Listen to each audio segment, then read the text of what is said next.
Boa tarde a todos. Está reaberta a sessão.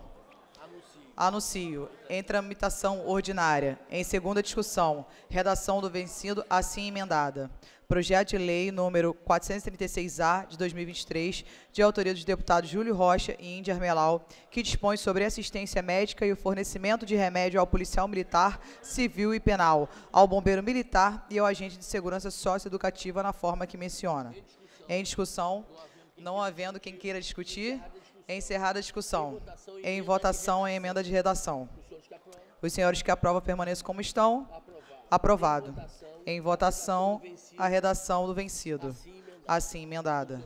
Os senhores que aprovam permaneçam como estão. Aprovado. Vai autógrafo. Para a declaração de voto... Posso fazer daqui mesmo, gente? Que eu estou com o meu nome aqui. Obrigada. Posso? Então tá bom. Queria agradecer a todos por esse projeto ter sido aprovado, que é de extrema importância aos nossos agentes de segurança pública, que cada vez mais estão tendo dificuldades para serem reconhecidos e serem valorizados. Então, isso é uma forma da gente agradecer vocês e falar que vocês são muito importantes e o que depender dessa casa, vocês vão ter a nossa ajuda. Então, essa forma aqui que a gente está achando é uma válvula de escape para poder fortalecer a saúde mental, a saúde física de vocês. Obrigada. Para declarar. Declaração, deputado Carlos Mink. Combativa, deputada Índia Armelau, presidente e coautora do projeto que acabamos de aprovar. Quero declarar, deputada Índia Armelau, que eu votei favoravelmente ao seu projeto. E por quê? Importante, pessoas que estão na linha de frente, né?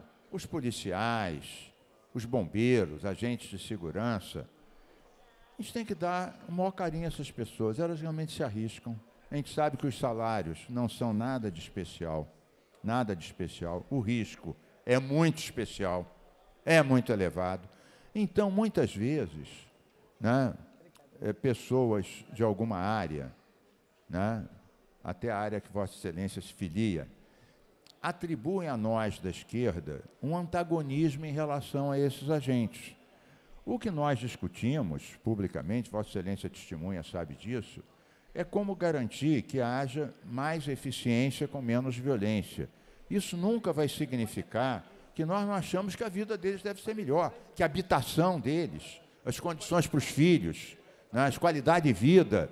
Vossa Excelência foi num ponto essencial, assistência médica, o que mais importante do que a saúde das pessoas que cuidam das nossas vidas. Então, eu não só declaro voto, como declaro que votarei a favor de tudo que seja para melhorar a questão salarial, habitacional, de saúde, como esse projeto que Vossa Excelência, em bom momento, apresentou junto com o deputado Júlio Rocha. Vossa Excelência está coberta de razão e merece os parabéns. Obrigada.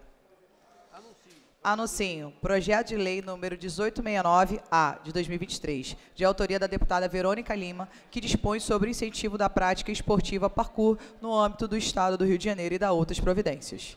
Em discussão, não havendo quem queira discutir, encerrada a discussão. Em votação, a emenda de redação. Os senhores que aprovam permaneçam como estão. Aprovado. Em votação, a redação do vencido, assim emendada. Senhores que aprovam permaneçam como estão. Aprovado. Vai autógrafo. Projeto de lei número 2828-A de 2023, de autoria do deputado delegado Carlos Augusto, que fica garantido o trânsito de veículos oficiais da União, estados e municípios nas rodovias estaduais, seja por administração do poder público ou particular sob concessão. Em discussão, não havendo quem queira discutir, encerrada a discussão. A presente proposta apresentou duas emendas e retorna às comissões técnicas. Em segunda discussão, redação do vencido. Projeto de lei número 2424-A, de 2023, de autoria da deputada Tia Ju, que altera a lei número 5.645, de 6 de janeiro de 2010, para incluir no calendário oficial do Estado do Rio de Janeiro o mês da cultura coreana. Em discussão, não havendo quem queira discutir, encerrada a discussão. Em votação. Senhores que aprovam permaneçam como estão. Aprovado. Vai autógrafo. Projeto de lei número 3705-A, de 2024, de autoria da deputada Dani Monteiro, que simplifica o procedimento comprobatório de hipossuficiência econômica nas universidades estaduais do Estado do Rio de Janeiro para fins de ingresso e solicitações de auxílio. Em discussão, não havendo quem... Opa, para discutir, nossa amiga Dani. Muito bom ver mulheres ocupando esse espaço, ainda que de ideologias diferentes, nós resistimos dentro dos nossos partidos. Perfeito. Bom, senhora presidenta, o projeto de lei sairá de pauta. A gente recebeu emendas do deputado Luiz Paulo, que teve também conversa com a direção da universidade, bem como da deputada Élica Takimoto, mas eu quero reafirmar a importância de um projeto que tenta desburocratizar o acesso à universidade pública. A gente sabe que ainda é um sonho distante para a maioria dos nossos jovens. Quando a gente fala em dados, né, estimativas nacionais, a gente fala de menos de 20% da juventude do nosso país sonha ou acessa as universidades. E a universidade pública é um sonho ainda mais distante. Então, aproximar a universidade pública da escola pública, garantindo o egresso dos jovens estudantes, comprovando a sua hipossuficiência, bem como a sua racialidade, de uma maneira mais simplificada, como é o CAD único, é garantir esse acesso mais direcionado. A própria UERJ estima, por exemplo, que isso tenda a diminuir 40% da burocracia de análise da documentação comprobatória. E perceba, a UERJ é uma universidade referenciada pelas cotas sociais, raciais, pelas cotas raciais de negros e indígenas e também pela cota de filhos de policiais e bombeiros mortos em combate. Então, para que esses jovens das mais diferentes camadas consigam acessar, chega a beirar mais de 50 folhas, entre a comprovação da renda de toda a família, do parentesco, da casa, do salário de cada um. Isso faz com que seja muito oneroso. Então, agradeço aos meus pares, especialmente ao deputado Luiz Paulo e à deputada Élica Takimoto, que hoje emendaram o projeto, saem de pauta, mas tudo na perspectiva do aperfeiçoamento do projeto. As emendas já foram combinadas, inclusive com os autores da emenda. Então, agradeço a todos os deputados e, novamente, agradeço a Élica Takimoto e deputado Luiz Paulo. Obrigada, deputada. Não havendo mais quem queira discutir, é encerrada a discussão. A presente proposta recebeu 13 emendas e retorna às comissões técnicas.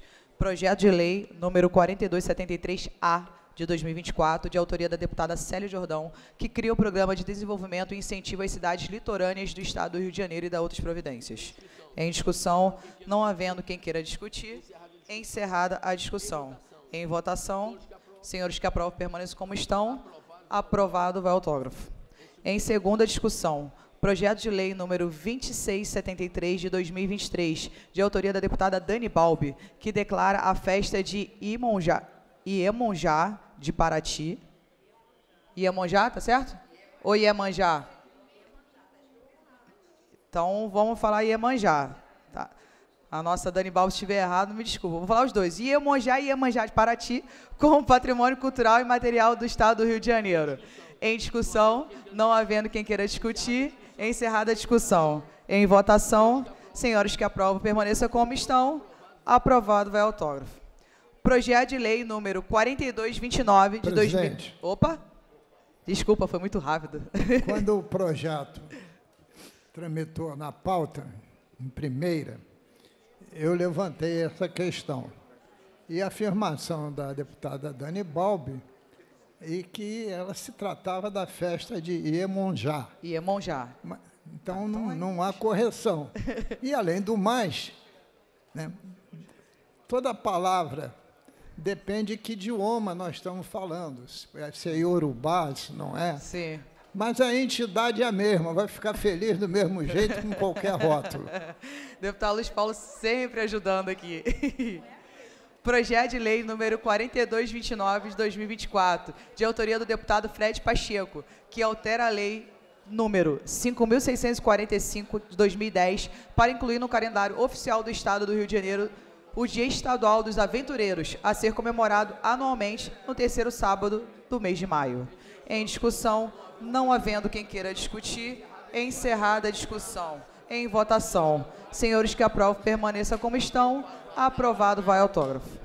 Em votação, em primeira discussão, projeto de lei número 1978 de 2020, de autoria do deputado Carlos Mink, que altera a lei número 3.467, de 14 de setembro de 2000, para criminalizar a degradação, morte, extração e coleta de corais e da outras providências. Pareceres das comissões de Constituição e Justiça pela Constitucionalidade, de Defesa do Meio Ambiente favorável e de Orçamento, Finanças, Fiscalização Financeira e Controle favorável, com voto inseparável, favorável com emenda do deputado Douglas Ruas. Novo parecer à emenda de plenário das comissões de Constituição e Justiça favorável, de Defesa do Meio Ambiente favorável e de Orçamento, Finanças, Fiscalização Financeira e Controle favorável. Relatores, deputados Luiz Paulo, Gustavo Schmidt, Renato Miranda, Élica Takimoto, Jorge Felipe Neto e Renato Miranda. Em votação, o parecer da Comissão de Justiça. A emenda de plenário. Senhores que aprovam, permaneçam como estão. Aprovado. Em votação, o projeto assim emendado. Senhores que aprovam, permaneçam como estão. Aprovado. Vai a redação do vencido para a segunda discussão. Para a declaração. Por favor, deputado Carlos Mink. Presidenta Índia Armelau, queria agradecer Vossa Excelência e todos os deputados e deputadas que deram os pareceres, inclusive com as emendas, melhorando o projeto. Deixa eu falar só uma palavrinha para explicar rapidamente. Então, em 1999, Vossa Excelência ainda nem estava no primário, estava andando de velocípedes lá nos cipós amazônicos. O Congresso aprovou a Lei de Crimes Ambientais, era na época do Fernando Henrique, do presidente Fernando Henrique, 99. Posteriormente, nós aprovamos aqui no ano 2000, um ano depois, a Lei das Infrações Administrativas Ambientais, que era o rebatimento da lei federal para o Estado. Eu participei diretamente disso, o deputado André Correia também participou bastante disso. Então, nós temos desde o ano 2000 essa lei. Na verdade, a minha lei está acrescentando um artigo a essa lei, mas na redação do meu projeto, que é de 2020, portanto, já tem 5 anos, veja, 5 anos que a gente não consegue defender os nossos corais aqui na lei, quanto mais na realidade. Mas, então, esse projeto tinha, o deputado Luiz Paulo foi um dos que chamou a atenção, tinha alguns erros. Um deles, a própria palavra criminalizar. Nós aqui não podemos criminalizar coisa alguma. Quem pode criminalizar é a lei federal. Então, várias das emendas feitas ajustaram. Depois, os corais, eles são algo muito importante. Todo mundo já viu, deputado Índia Armelau, as matérias sobre as barreiras de coral da Austrália, né, da Nova Zelândia. Isso faz parte da proteção de todo o ecossistema marinho. Aliás, a ministra Marina me ligou hoje de manhã para outro assunto, mas estava chegando na França, junto com o presidente Lula, com a secretária Tatiana Roque, do município. Tem uma reunião, até ia falar para a deputada Célia Jordão, economia do mar, está tendo um congresso mundial sobre a economia do mar, né, e a proteção. E os corais, eles têm um papel muito significativo. O deputado Samuel Malafaia sabe disso, gosta do meio ambiente. Fizemos leis conjuntas para o saneamento e meio ambiente. Os corais e as barreiras de coral têm um papel importantíssimo no conjunto da biodiversidade marinha, até na questão do clima. Então, em bom momento, nós acrescentamos a lei estadual do ano 2000, tem 25 anos atrás, um ponto específico para a proteção dos corais e das barreiras de coral, e agora seguirá para a segunda discussão, já corrigidos os termos que eram indevidos aqui, porque a gente não pode criminalizar coisa nenhuma aqui. Obrigado, presidente Índia Armelau. Obrigado, deputado Carlos Mink. Em primeira discussão, projeto de lei número 2867 de 2020, de autoria do deputado Daniel Libreron, que institui o prêmio Jovens Escritores nas Escolas Públicas do Estado do Rio de Janeiro com a finalidade de incentivar os jovens à literatura. Pareceres das comissões de Constituição e Justiça pela constitucionalidade, com emendas de educação favorável, com as emendas da Comissão de Constituição e Justiça de Cultura favorável, com as emendas da Comissão de Constituição e Justiça de Assuntos da Criança, do Adolescente e do Idoso favorável, com as emendas da Comissão de Constituição e Justiça e de Orçamento, Finanças, Fiscalização Financeira e Controle favorável. Relatores, deputados Guilherme Delaroli, Jari Oliveira, Tiago Gagliasso, Tia Ju e André Correia. Em discussão, não havendo quem queira discutir, encerrada a discussão. A presente proposta recebeu 5 emendas e retorna às comissões técnicas. Projeto de Lei número 3675 de 2024, de autoria do deputado Chico Machado, que fica considerado o título de utilidade pública o Centro de Estimulação Precoce e Integração Sensorial, CEPS, Juan Gabriel. Pareceres das Comissões de Constituição e Justiça pela Juridicidade, com emenda, e de Normas Internas e Proposições Externas, favorável. Relatores, deputado Rodrigo Amorim e o Rodrigo Amorim. Em discussão, não havendo quem queira discutir, encerrada a discussão. Em votação, a emenda da Comissão de Justiça. Os senhores que aprovam permaneçam como estão. Aprovado. Em votação, o projeto assim emendado. Senhores que aprovam permaneçam como estão. Aprovado. Vai a redação do vencido para a segunda discussão. Deputado, com a palavra, deputado Valdo Seara. Rápido, tá? 30 segundos. Parabéns. Está aí na forra, né, presidenta? A senhora fica muito bem aí nessa cadeira. Presidenta, eu estou aqui para fazer uma grande reclamação aqui da Secretaria de Esporte. Nós lutamos muito para ter uma emenda em positivo, na qual eu coloquei uma emenda para fazer um trabalho na nossa região e fui pego de surpresa. Caraca. Aumentou aqui. É para te escutarem bem, vai. Isso. Fui pego de surpresa a resposta da Secretaria de Esporte dizer que não tem um corpo técnico para executar uma emenda que é impositiva, que nós lutamos tanto para os deputados conseguir essa emenda aqui. Então, eu estou fazendo aqui essa nota de repúdio à Secretaria de Esporte. Obrigado, deputado Val. Presidenta, primeiro eu queria reforçar e corroborar as palavras do deputado Val. A gente sabe a importância que as emendas têm para nós, mesmo que não dá para comparar com as emendas de deputado federal, né? Mas a gente já precisa que as pessoas já contam com isso. E também queria dizer a honra em te ver sentada nessa cadeira. Realmente a Lerge hoje está muito mais bonita do que o normal. Olha que o nosso presidente vai ficar bolado, hein? Tu para de graça, hein? Realmente a Lerge hoje está florida, presidente. Parabéns, presidente. Nosso presidente vai ficar bolado. Vamos continuar.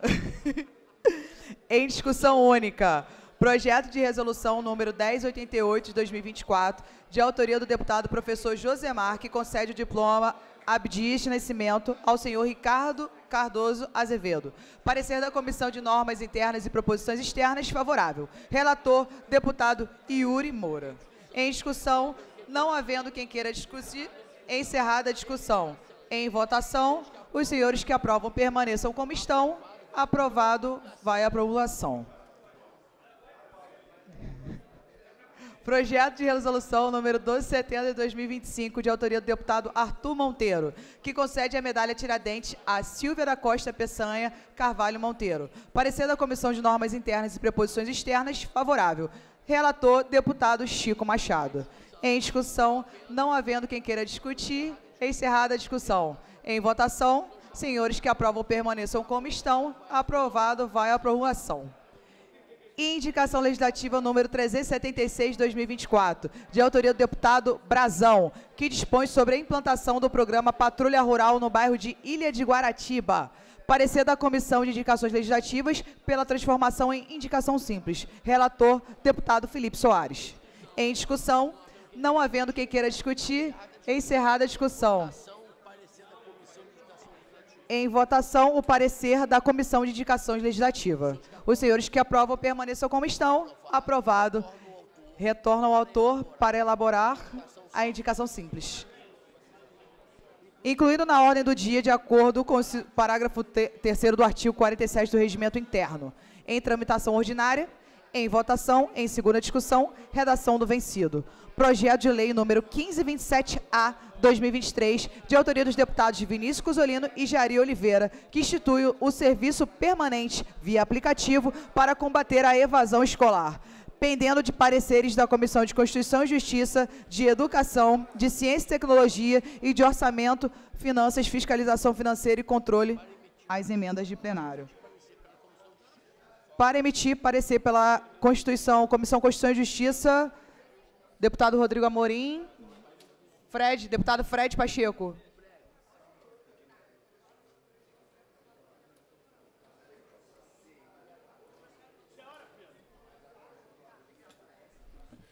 Presidente, você está muito bem nessa cadeira, minha querida amiga.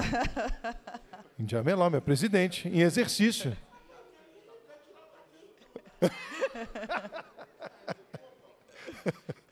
Presidente, o parecer da CCJ é favorável com subemenda 4, favorável às emendas número 1, pela prejudicabilidade das emendas número 2 e 3, pela emenda número 3 da Comissão de Educação, concluindo por substitutivo e também pedindo forma final de redação.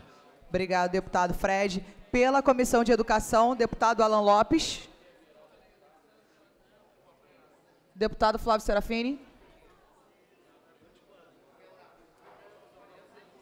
Deputado Jari Oliveira. Estava aí. Deputado Rafael Nobre. Deputado Fred Pacheco.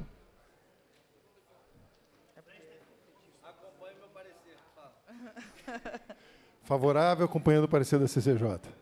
Pela comissão, obrigado, deputado Fred. Pela Comissão de Ciência e Tecnologia, deputada Elika Takimoto. Deputada Dani Balbi. Deputado Felipe Soares. Vitor Júnior. Bruno Boareto, deputado Bruno Boareto. Está aqui.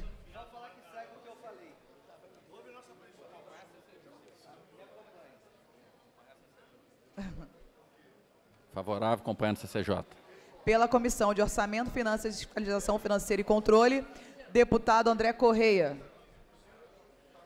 Deputado Carlos Macedo.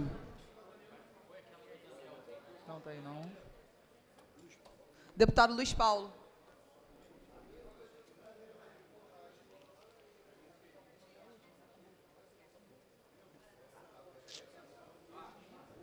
Senhora presidente, sou favorável ao substitutivo da CCJ.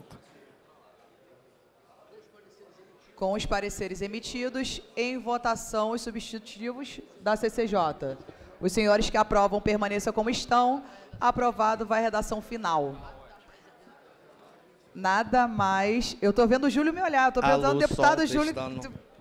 Primeiro que eu tenho que declarar, né, que a Índia está maravilhosamente bem sentada nessa cadeira. Esse pessoal está querendo uma coisa. E também gostaria de dar, porque o parecer, o nosso projeto foi junto na primeira pauta e cheguei correndo, mas não deu tempo, então esperei até o último projeto para poder fazer minha declaração de voto.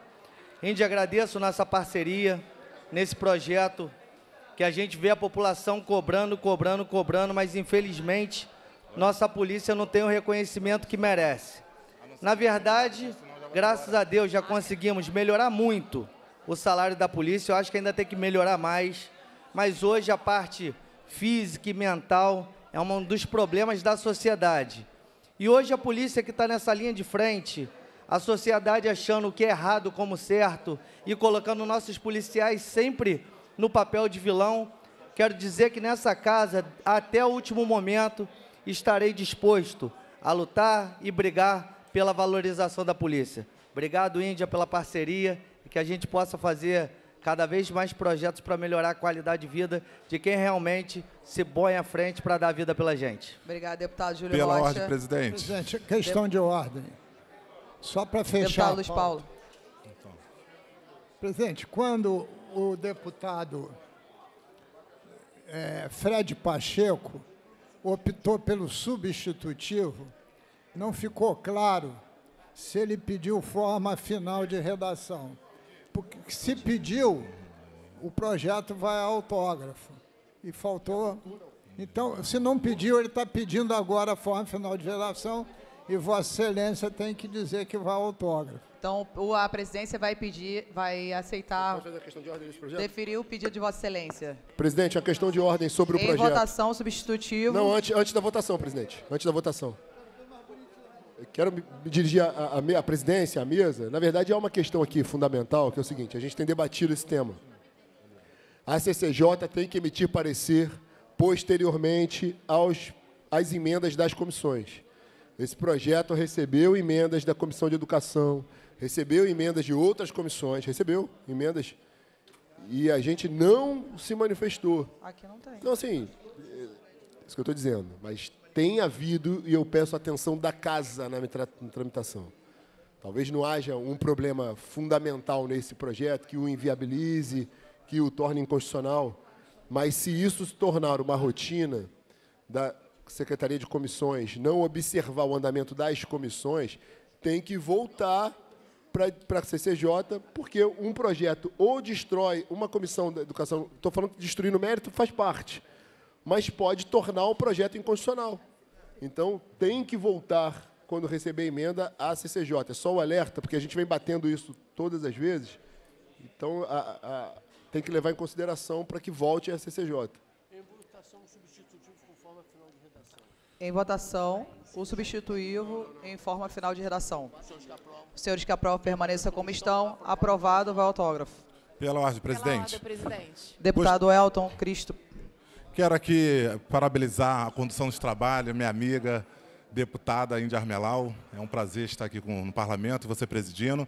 Anunciar aqui o Lelei da Marmoraria, de Casimiro de Abreu, vereador de mandato, já foi vice-prefeito naquela cidade, uma liderança forte, está aqui prestigiando, acompanhando os trabalhos no dia de hoje. Também o Wander do Celular, que é um parceiro de Cabo Frio, Tamoio ali, está aqui presente, acompanhando os trabalhos, pré-candidato a vereador, suplente de vereador em Cabo Frio. E também não posso deixar aqui de cumprimentar também o Rafael Carvalho, secretário de Segurança de Duas Barras também, que está presente aqui no dia de hoje. Obrigado, presidente. Obrigada, deputado. Agradecer a presença de todos e falar que são todos sempre bem-vindos à Casa do Povo. Obrigada pela presença. Esqueci aqui também do amigo de Nova Iguaçu, Douglas Andrade, grande Nova Iguaçu, liderança. Esquecer é brincadeira, Não posso esquecer, Nova Iguaçu, minha terra, Douglas Andrade, uma grande liderança que está se destacando na política iguaçuana lá, ajudando a fiscalizar, a cobrar, que é o dever de todos. Obrigada, deputado El. Deputada Renata.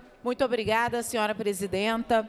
Super importante trazer aqui, no dia de hoje, a nossa solidariedade às deputadas estaduais de São Paulo, da Alesp, que receberam em conjunto, foram 25 deputadas, um e-mail de caráter misógino, racista, capacitista, ameaçando as deputadas de estupros e de diversas violências. Então, eu quero aqui, enquanto presidenta da Comissão de Defesa dos Direitos da Mulher da Assembleia Legislativa do Estado do Rio de Janeiro, me solidarizar com as 25 parlamentares do Estado de São Paulo que foram ameaçadas coletivamente. Vossa Excelência vai lembrar que nós também tivemos esse e-mail de caráter misógino, ameaçando as deputadas aqui da Assembleia Legislativa do Estado do Rio de Janeiro, e nós tomamos algumas decisões cabíveis, né, diante de tamanha violência política de gênero. Eu não tenho dúvida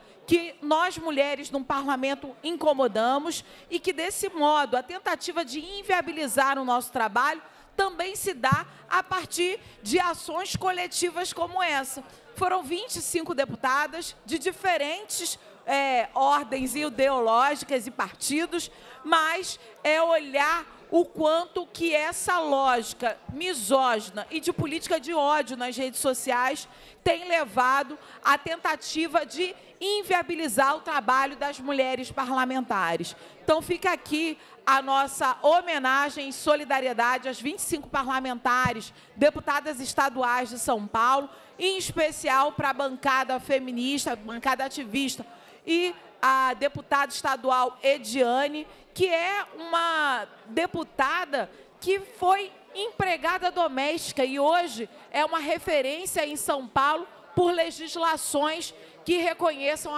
as trabalhadoras domésticas na sua dignidade trabalhista também.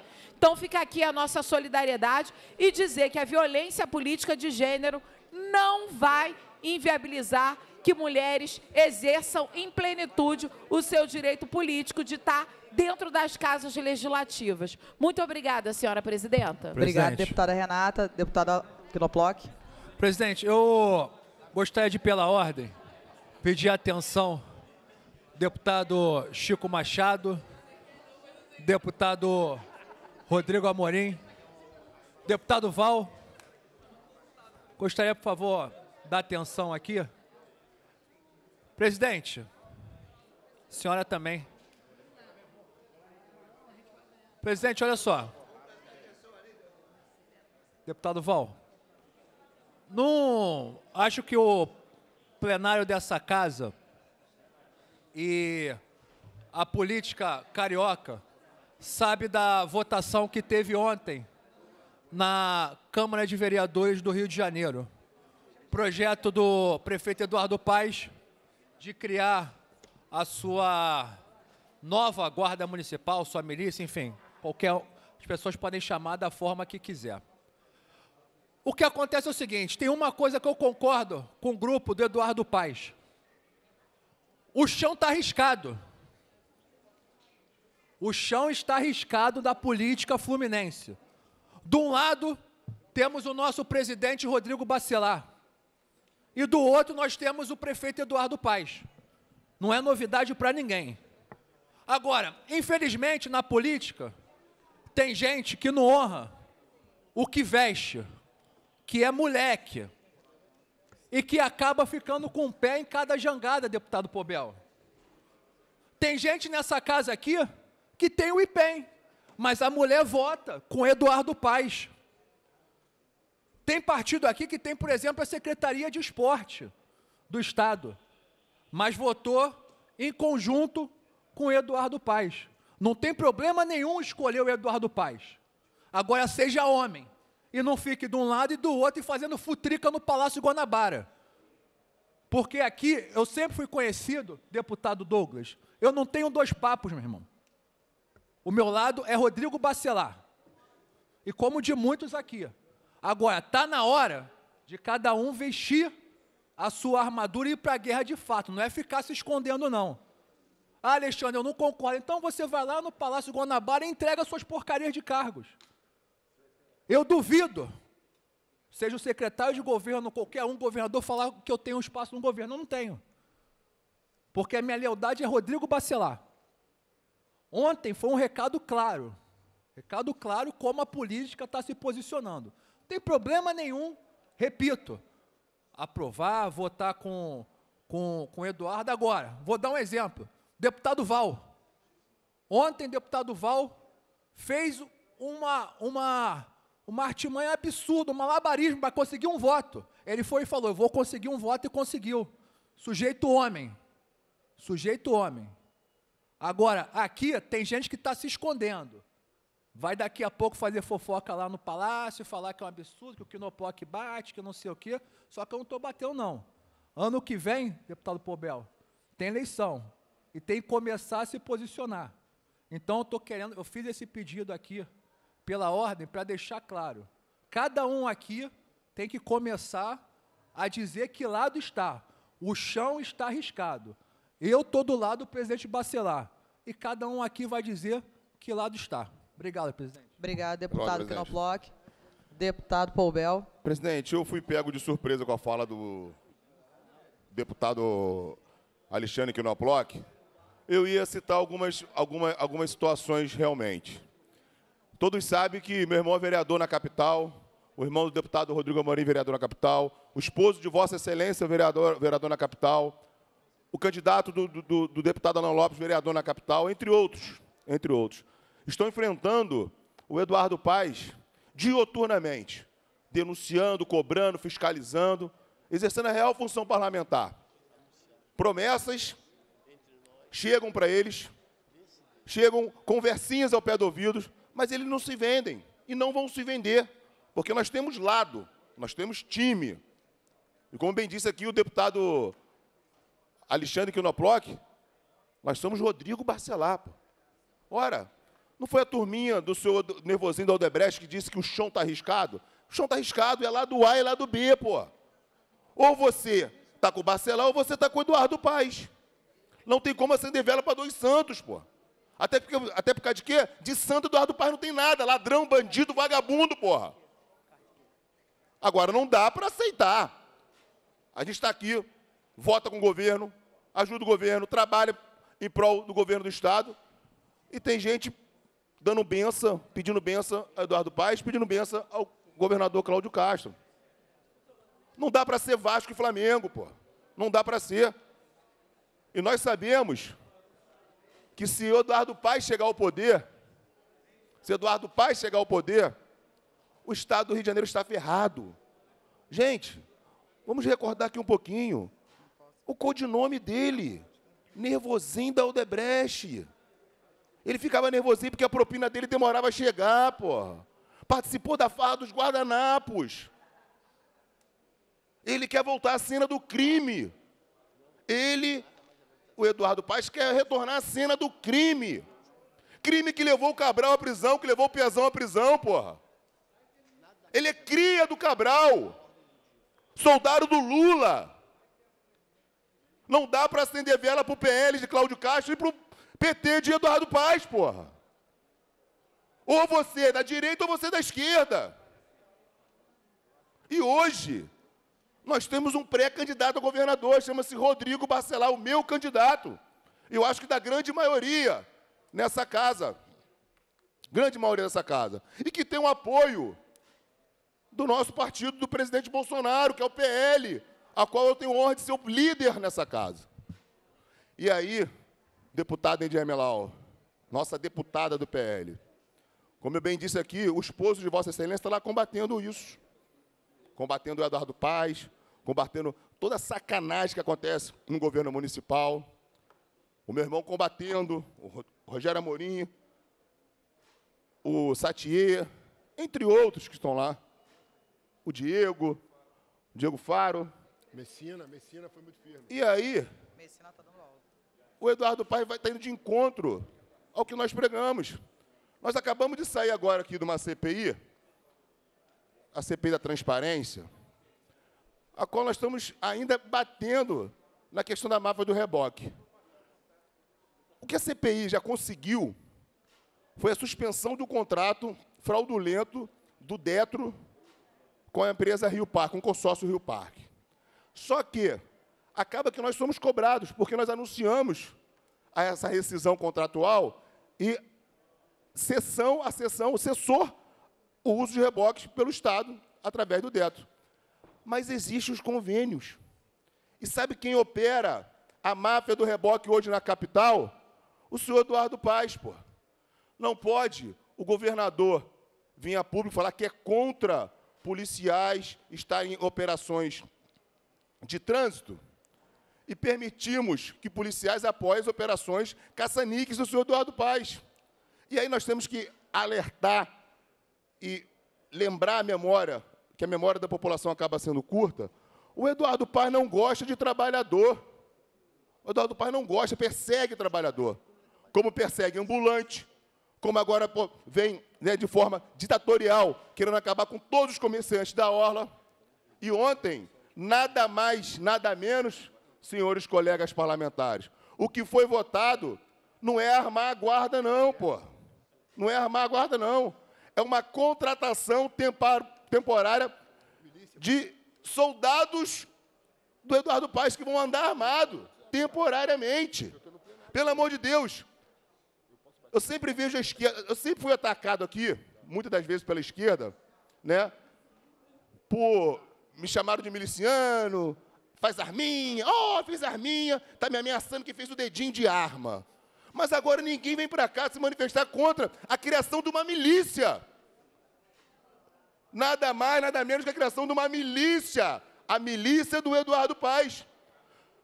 Eles não passaram em concurso. Eles não fizeram curso de aperfeiçoamento. Pelo contrário, estão sendo contratados, ou melhor, vão ser contratados temporariamente, vão portar armas e vão estar transitando livremente. Ora, isso não é uma milícia? Eduardo Paes está legalizando uma milícia em nosso Estado. Mas sabe por quê, deputada Índia? Ele não entende nada de segurança. Ao contrário, ele tem que estar atrás das grades. Isso sim, como os comparsa dele. É a única coisa de segurança que ele entende é estar atrás das grades. Já é o 4º mandato dele, pô. Ele nunca se preocupou com segurança alguma. Ele está preocupado com um projeto pessoal de poder, que é ser candidato a governador do Rio de Janeiro. É isso que o senhor Eduardo Paes está preocupado. Só que ele quer jogar para a plateia, como sempre fez, né? Hoje ele é o prefeito TikTok. Fica jogando para a plateia, jogando para a plateia. Então, presidente, o que nós estamos expressando aqui é que não dá para aceitar o que vem acontecendo de pessoas estarem com o pé dos dois lados. Não dá. E aí, eu peço ao governador, conclamo ao governador, que medidas cabíveis sejam tomadas imediatamente e reveja a situação que hoje se encontra o secretariado, que se encontra aquelas pessoas que querem acender vela para Dois Santos. Muito obrigado, presidente. Senhora presidente. Obrigado, deputado. Deputado Rodrigo Amorim. Ainda sobre o tema, de forma muito breve. Vou pedir para ser breve, porque aí depois tem um expediente final, quem quiser falar. É muito breve, presidente. Okay. Os deputados que me antecederam, inclusive o líder do PL, deputado Quiloploc, vice-líder do PL, o líder do PL, deputado Poubel, falaram sobre o tema. Acho que isso é algo que já vem sendo discutido ao longo dos últimos dias, dessa semana especial.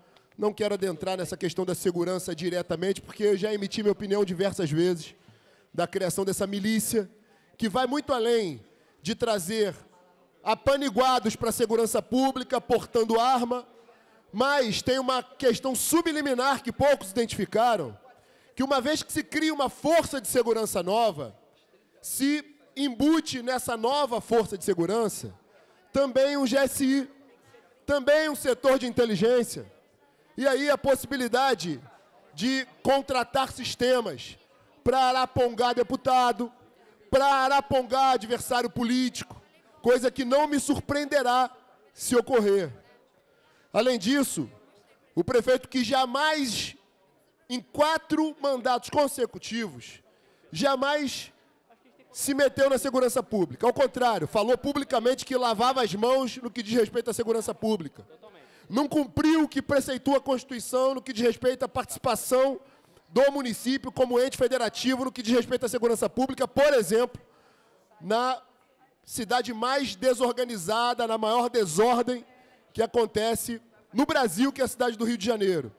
Dito isso, quero parabenizar a bancada do PL, que inclui o vereador Fernando Armelau, o vereador Paulo Messina, o líder do PL, meu irmão Rogério Amorim, Diego Faro, Satier, vereador Poubel, que se posicionaram ao lado de outros vereadores.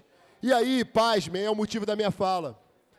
Eu concordo claramente, porque foi o menudo número 1 de Eduardo Paes, o Pedro Paulo, que, não aceitando uma derrota na semana passada, foi vociferar nas redes sociais, dizendo que o chão estava arriscado.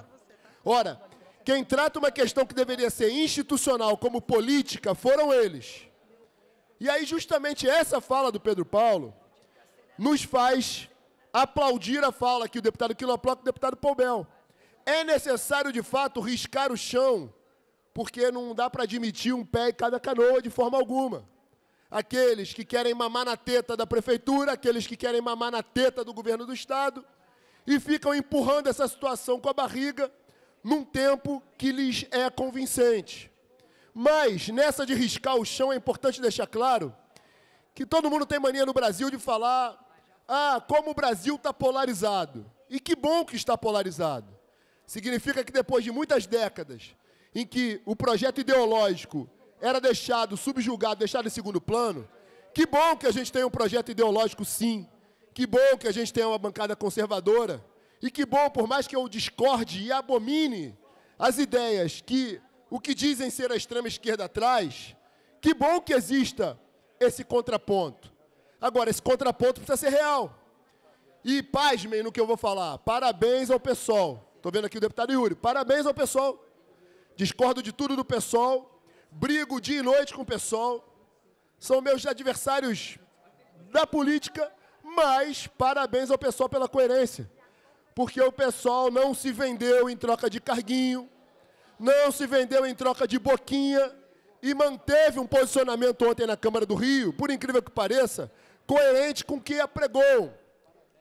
Então se mantiveram ali do lado dos vereadores do PL e outros poucos gatos pingados que mantiveram o seu posicionamento e não foram lá com o rabinho entre as pernas, como, por exemplo, o senhor Leniel Borel se elege tirando onda por aí, falando que vai defender as criancinhas, que tem uma pauta, mas no primeiro aceno do prefeito Eduardo Paes, que fez minutos antes da sessão começar, botou o rabinho entre as pernas, foi lá conversar com o prefeito, saiu do gabinete do prefeito, sabe-se lá o que o prefeito fez com ele, né? Acho que ele não faz muito tipo do prefeito, não, mas sabe-se lá o que o prefeito fez com ele. E voltou com opinião divergente. Mudou de opinião em fração de segundos. Que poder de convencimento que o prefeito tem.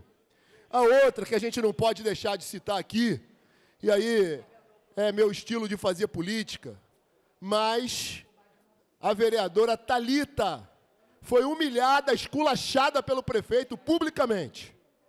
Foi enxovalhada pelo prefeito publicamente. Diz ela defender a segurança pública. Aliás, durante a campanha foi fazer campanha dentro de batalhão da Polícia Militar. Diz ser uma defensora da segurança, mas está mentindo nas redes sociais dizendo que votou contrário. De fato, votou contrário. Mas sabe qual foi a única responsável por essa votação ter acontecido ontem?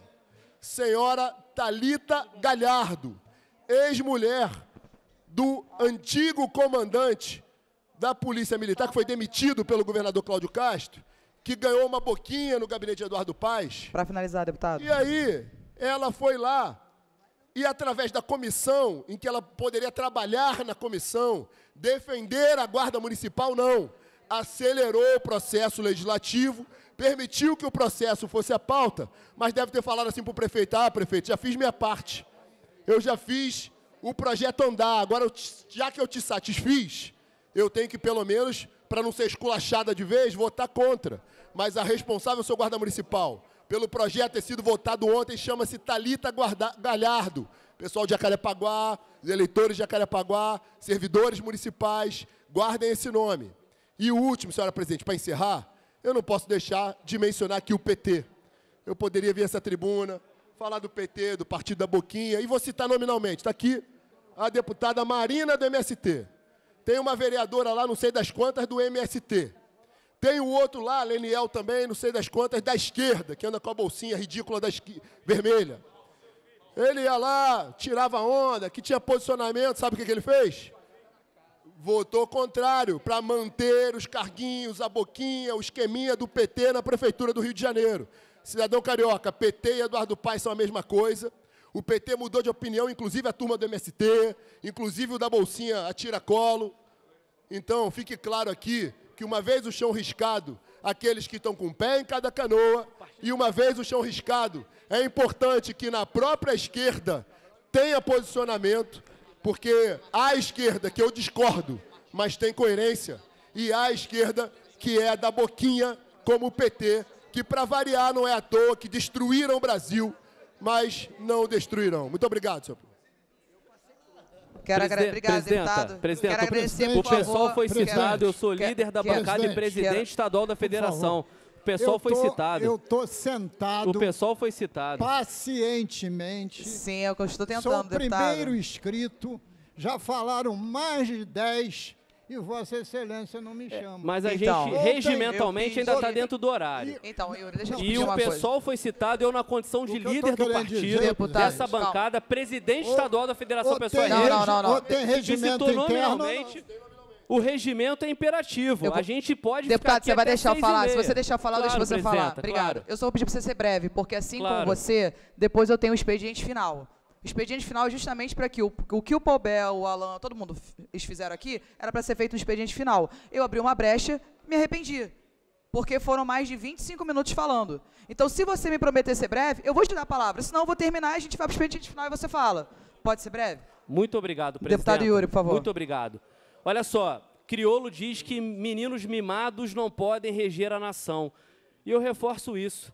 A gente precisa diferenciar na esquerda quem é liberal progressista e quem é de esquerda de verdade. O PSOL tem uma postura muito clara e evidente, por isso nós tivemos a candidatura de Tarcísio Mota à prefeitura da cidade do Rio, e por isso que a gente vai ter candidato ao governo do Estado e dentro da democracia interna, com as contradições de um partido de correntes, nós vamos fazer essa discussão. Porque não dá para admitir que um prefeito que se apresenta como progressista, liberal progressista que é, tentar fazer uma crítica ao PSOL, tentando colocar na vala comum junto de partidos da direita, só porque nós temos o direito de questionar a posição dele. E a posição que a gente questiona, Eduardo Paes, é o seguinte, é de dar porrada no ambulante, é de querer armar a Guarda Municipal. Se não lembram, o Estatuto Geral da Guarda Municipal foi feito pelo governo Dilma Rousseff, um governo do PT que a gente sempre foi base e apoiou. E agora, a partir da autonomia dos municípios, nós colocamos que somos contrários a isso, porque se os camelôs, se os quiosques e os músicos já são prejudicados por um governo que prega uma ordem pública, que tem uma conotação de direita, inclusive, já faz o que faz, imagina armando a guarda. Essa contradição, a Federação PSOL Rede não carrega. E trago aqui outra coisa, meu companheiro deputado professor Josemar. Protocolei e aprovei nessa casa uma indicação legislativa para permitir que os taxistas de qualquer cidade do estado do Rio de Janeiro possam andar nas faixas exclusivas. Você tem um movimento na CPI, que eu faço parte da transparência, que sim, em maioria de deputados da direita, mas que estão fazendo um bom trabalho, apontando a máfia do reboque, a máfia da multa, a indústria da sacanagem.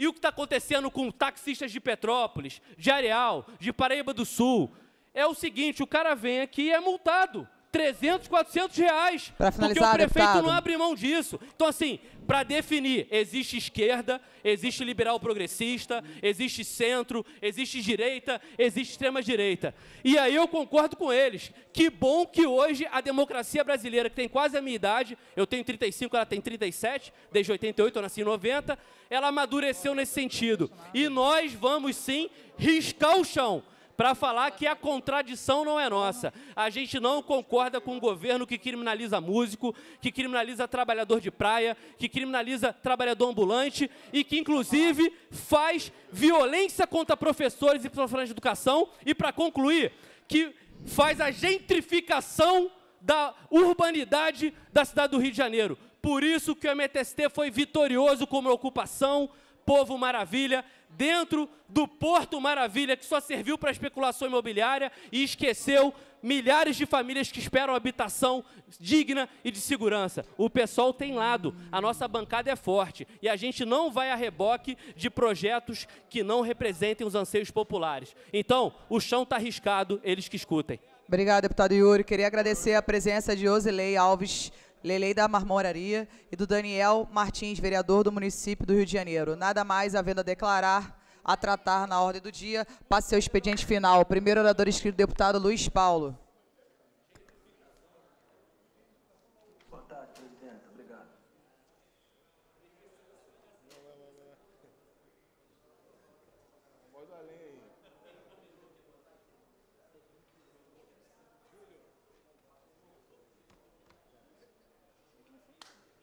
Senhora presidente, deputada Índia Armelau, estava ali, eu sentado, como sempre, no mesmo lugar, inscrito no expediente final, e mais de 10 oradores passaram à minha frente.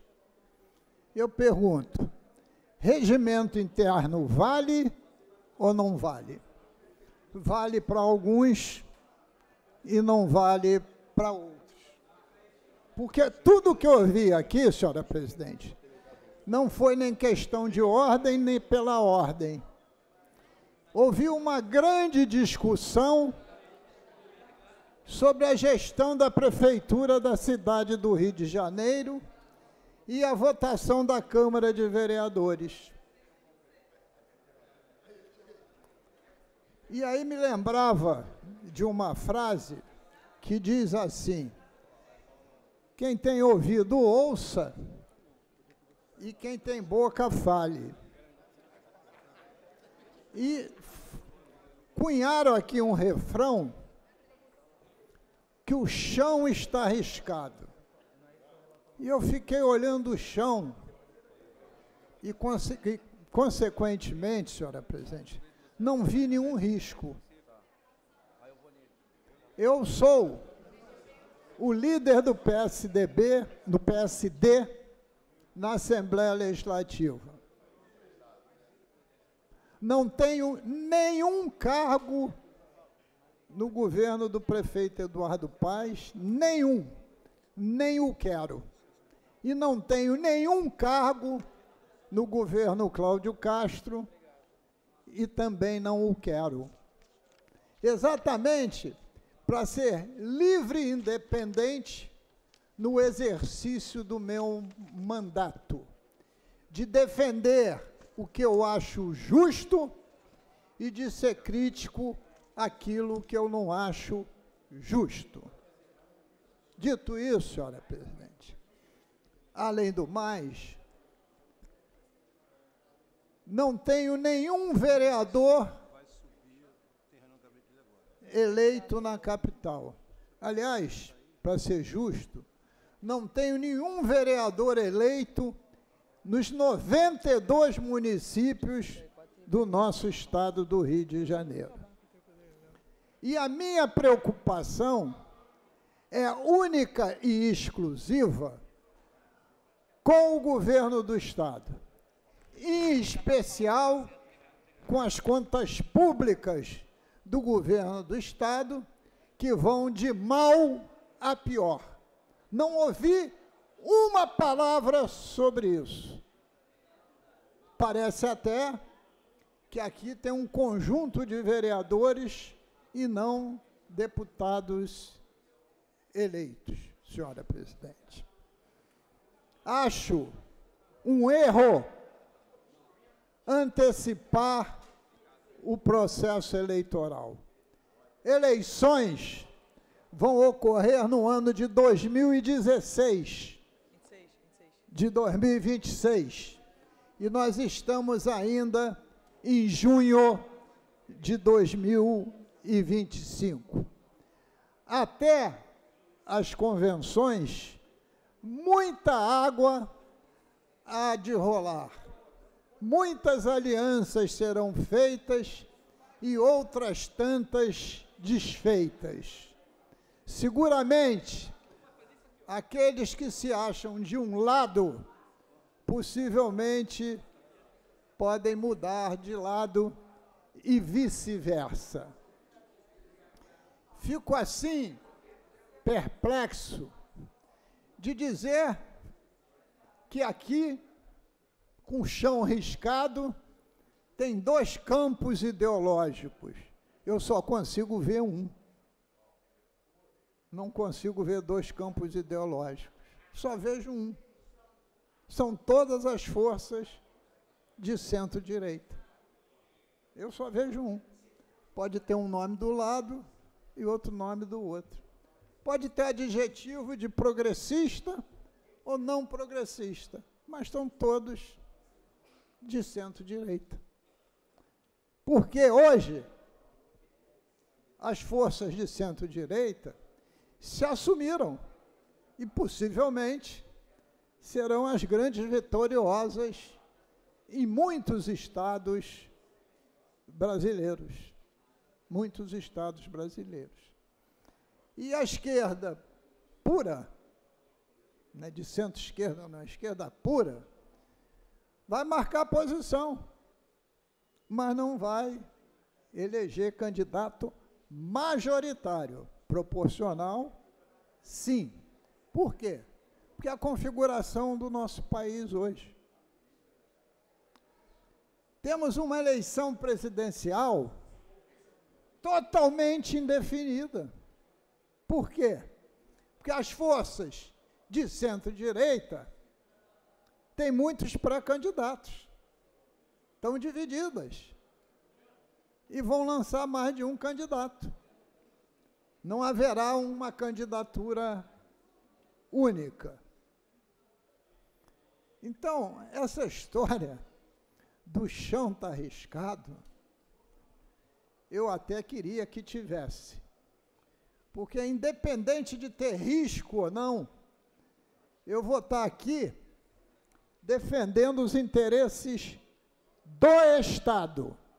Fui eleito para isso, e não para discutir as gestões das diversas prefeituras do meu Estado.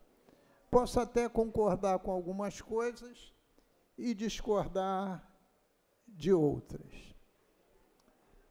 Dito isso, senhora presidente, é muito bom as pessoas virem aqui dizer que a briga ideológica tem que existir. Eu até gostaria que a briga ideológica existiria. Mas a briga não é ideológica. É a briga de poder dentro do mesmo campo ideológico. E o que eu falo em relação ao expediente final, senhora presidente, é que, veja só, estamos no expediente final. A grande maioria que fez o uso da palavra fora de época já foi embora. Não, a maioria, eu não falei a minoria. Está aqui aí o deputado Amorim e o deputado Knoploch. São os que eu ainda vejo. Mas a outra maioria já foi embora. Porque dá muito trabalho se inscrever no expediente final e aguardar a vez de falar. É só aguardar a vez de falar. Raramente as pessoas ficam aqui para falar no expediente final. Então, eu estou, ao mesmo tempo, que pela enésima vez eu reclamo, como reclamo também do pela ordem para discutir o sexo dos anjos, né? Eu acho que é um desrespeito a quem está cumprindo o regimento interno. Porque falar no meio do expediente, na ordem do dia, é sempre bom. Tem muita plateia, muito deputado, e chegando no expediente final, está mais esvaziado. E no inicial, quase não tem nem viva alma no plenário. Muitas vezes tem o presidente e eu aqui no púlpito. Então, mais uma vez, é importante cumprir o regimento interno. E dizer aos senhores deputados que eu, particularmente, sempre tenho um lado. Mas trato desse tema na hora devida e sem perder o respeito a ninguém. Mas sempre tenho um lado. Desde a primeira eleição para presidente dessa casa, que eu sempre tenho um lado. E ao assumir meu lado, eu também não me importo de sofrer as consequências de ter lado, porque a vida é assim. Já me ensinou a grande escritora Cecília Meirelles que a vida é escolha o tempo todo. É isso ou aquilo. Se você gosta de doce, você não vai comer o salgado. A vida é escolha o tempo todo. E as escolhas que a gente faz têm que ser respeitadas, seja elas quais forem. Esta casa, quando elegeu Jair Messias Bolsonaro presidente, veio com uma possante bancada do PL. Uma possante bancada do PL. E não é por causa disso que nenhum de nós trocou de lado. E nenhum de nós também precisou ir para uma luta fratricida, porque cada um vai defender seus pontos de vista, mas se respeitarem. O que está se querendo aqui é não discutir o Estado, porque vai muito mal para discutir a prefeitura. Eu estou aqui todos os dias e quero discutir a gestão do Estado do Rio de Janeiro, como fiz no expediente inicial.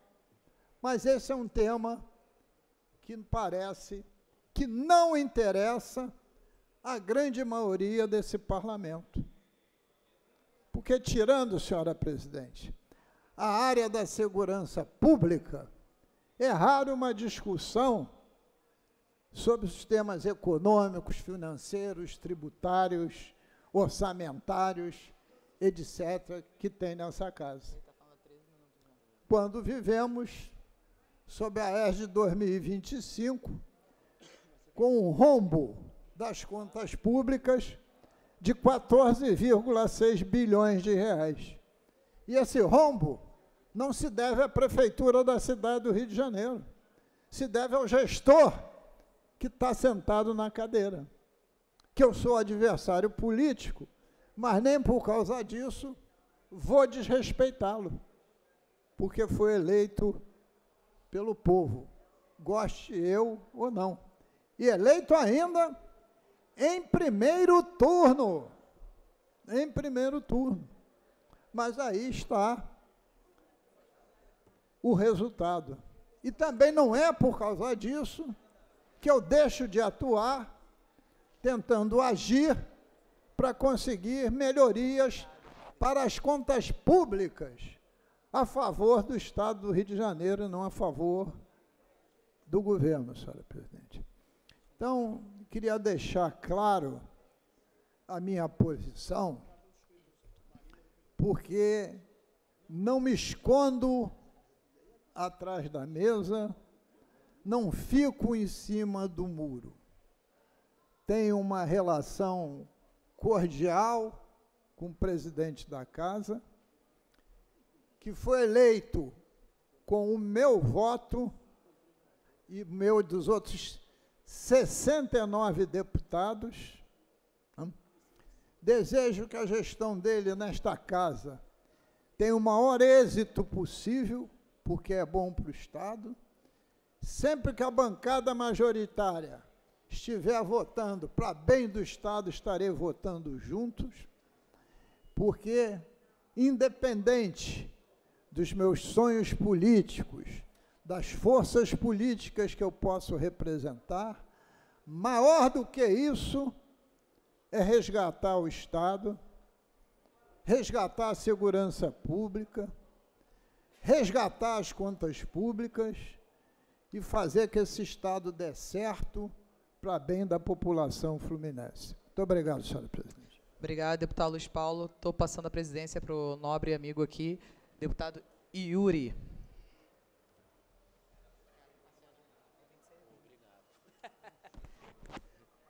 Muito obrigado, presidenta Índia Armelau. Amanda, descobri hoje seu nome.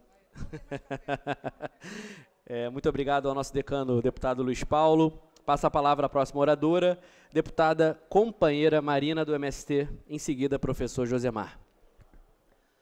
Boa tarde, excelentíssimo senhor presidente dessa sessão, deputado Yuri. Saudar também os demais deputados que estão aqui ainda no plenário, que estão na casa, o conjunto dos trabalhadores e das trabalhadoras aqui da Alerj e todos que nos assistem pela TV Alerj.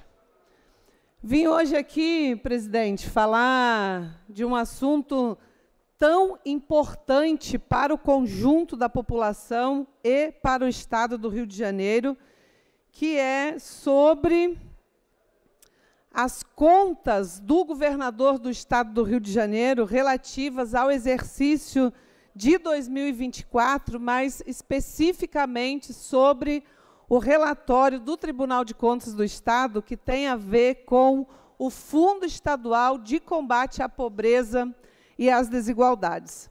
Veja, presidente, um assunto tão importante para o conjunto da população, para o conjunto do Estado do Rio de Janeiro. Mas eu não me sinto à vontade de começar a falar desse assunto sem tecer alguns comentários sobre essas acusações que foram feitas por alguns parlamentares aqui, relacionados ao nosso mandato, do nosso compromisso, dos mandatos do MST aqui na LERJ e na Câmara de Vereadores. E provocações, inclusive, feitas aqui, especialmente pela posição da nossa vereadora em relação ao projeto de lei que regulamenta sobre a Guarda Municipal, que aconteceu ontem na Câmara de Vereadores. Presidente, a nossa vereadora na Câmara de Vereadores, a Maíra, do MST, no primeiro projeto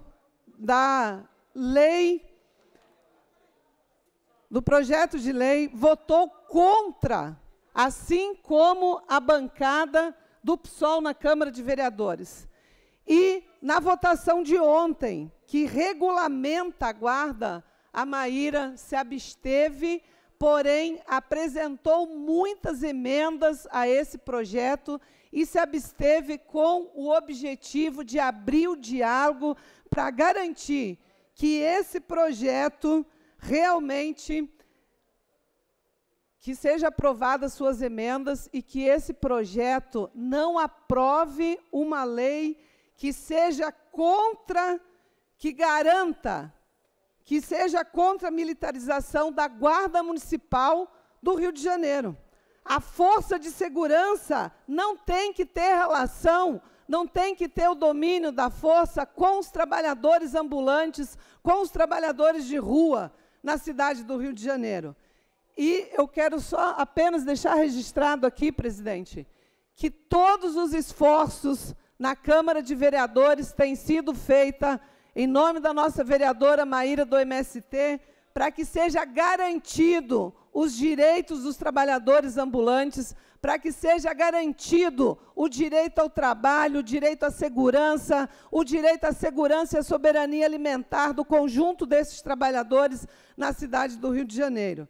E que seja garantido, sobretudo, os direitos que esses trabalhadores e trabalhadoras têm de estar realizando o seu trabalho na rua, sem a violência que está sendo imposta nesse projeto de lei que está sendo encaminhada na Câmara. Portanto, quero deixar aqui registrado o nosso compromisso, tanto aqui na LERJ, mas também na Câmara, que nós estaremos caminhando sempre em defesa ao lado dos trabalhadores e das trabalhadoras de rua, ambulantes desse município. Quero deixar aqui o meu abraço de solidariedade e de força à vereadora Maíra e ao vereador Leonel, que estão enfrentando essas acusações, né, de todos os cantos. Então, um abraço para vocês e força, e nós vamos firmes, defendendo os direitos do conjunto dos trabalhadores e das trabalhadoras.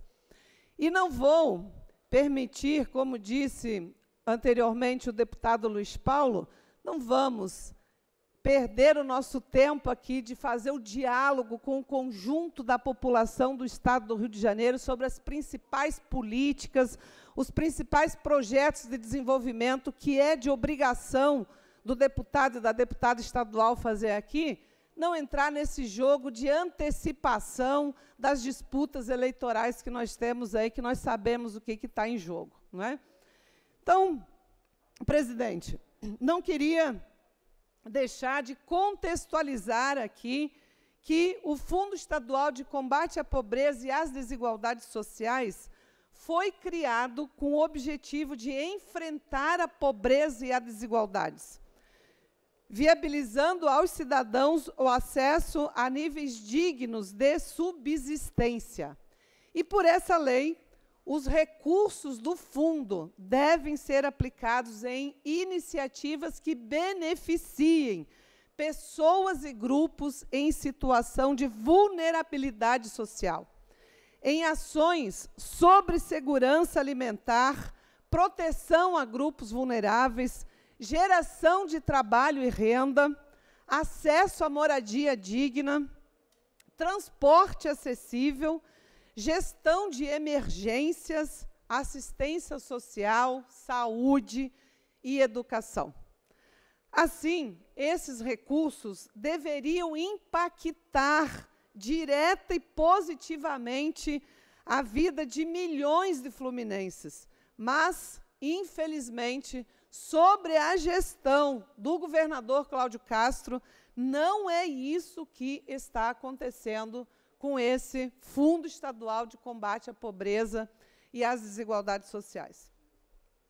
E, voltando aqui a o parecer que o Tribunal de Contas da União fez, o estudo de impacto gerado pelo uso dos recursos do FECP, desse Fundo de Combate à Pobreza e às Desigualdades Sociais, que foi realizado pelo próprio Estado, revela dados alarmantes. Vejam, com base nos dados de 2023, a população em situação de pobreza no Estado é cerca de 3,4 milhões de pessoas, que representa 21% da população fluminense.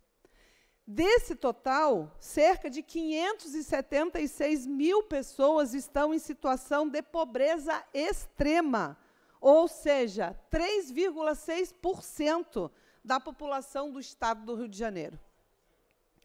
E a análise da série histórica desses dados aponta que, ao longo da última década, as políticas públicas implementadas para o combate à fome e à pobreza e às desigualdades não foram capazes de reduzir o empobrecimento da população fluminense.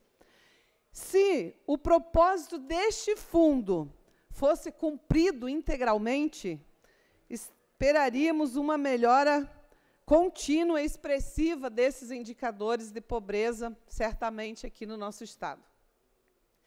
Além do desempenho aquém do esperado, o TCE também destacou que, em 2024, o Poder Executivo novamente utilizou o mecanismo de desvinculação de até 30% das receitas do FECP, ou seja, das receitas do Fundo Estadual de Combate à Pobreza e às Desigualdades Sociais. Como referência da desvinculação das receitas do fundo, uma parcela significativa dos seus recursos deixou de ser aplicada nas iniciativas previstas na lei. É lamentável que as políticas públicas voltadas ao enfrentamento à pobreza sejam as primeiras a serem desarticuladas, a serem desmontadas. Justamente as políticas que buscam garantir dignidade às populações mais pobres, parcela que tem os seus direitos básicos ameaçados, isso revela que a prioridade do governo estadual não está na melhoria de vida da população vulnerabilizada. E, por essas razões, o TCE emitiu ressalva apontando que o governo do Estado promoveu a desvinculação dos recursos do FECP sem demonstrar o cumprimento das restrições impostas pela legislação estadual, assim como tem demonstrado execução reduzida de programas para o combate à pobreza e a redução das desigualdades sociais.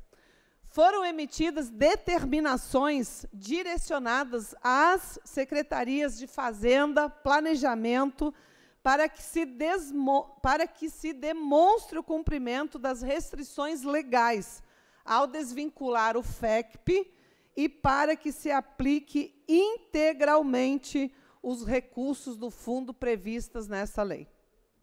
O próprio TCE, vejam, comunicou ao governador e aos secretários: o Poder Executivo deve observar as vedações da nova lei que regula a execução do fundo, que restabelece restrições para a utilização dos recursos do fundo. Além disso, o governo também deve elaborar um plano de ação visando a aplicação dos recursos em políticas públicas de combate à pobreza e à desigualdade social, visto que a desvinculação de receitas do fundo gerou um superávit acumulado em mais de 9 bilhões no período de 2019 a 2024.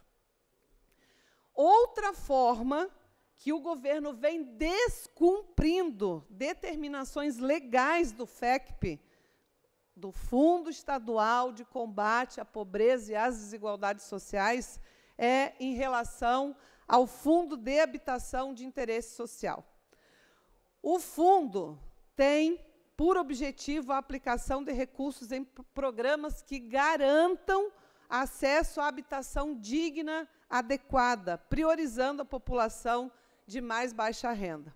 E o corpo técnico do TCE concluiu que, em 2024, o governo estadual não destinou ao Fundo de Habitação os 5% dos recursos do FECP destinados, que deveriam ser, que estavam previstos em lei. Então, não foi destinado. E vejam, recentemente, tivemos uma ocupação de trabalhadores sem teto aqui numa unidade das docas, que estão lá resistindo bravamente pelo direito à moradia. Ou seja, se nós temos recursos, temos previsão em lei, por que é que o governo do Estado não aplica esses recursos numa verdadeira política de habitação popular que garanta acesso à moradia digna para milhares de famílias que estão sem teto, sem acesso à moradia na cidade do Rio de Janeiro e no nosso Estado? Então, segundo esse relatório do TCE, o governo deve elaborar um plano detalhado para ressarcir e aplicar os recursos do Fundo Estadual de Combate à Pobreza e às Desigualdades nos programas voltados ao enfrentamento da pobreza e à redução das desigualdades, que deve ser um requisito para o julgamento das contas do governo.